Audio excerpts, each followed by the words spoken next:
Hey guys, welcome back to yet another helpful video from Howlogical, and in this video I am going to show you how to add music to video in Canva. So without any further ado, let's dive right into this exciting video. In order to do that, firstly open your Canva application into your device, then after that go to this video section. Now, after going into the video section, you just simply have to choose any of the template or you can create even your own videos.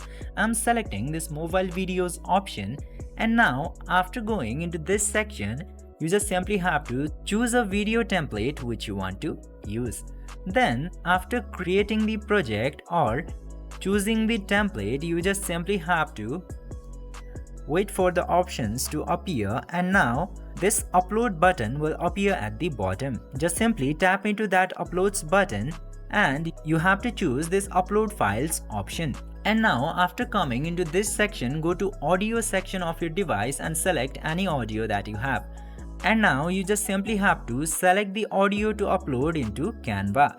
And after uploading the audio into Canva, you can select it from here and the audio will successfully be uploaded into your video file in Canva. This way you can easily add music to video.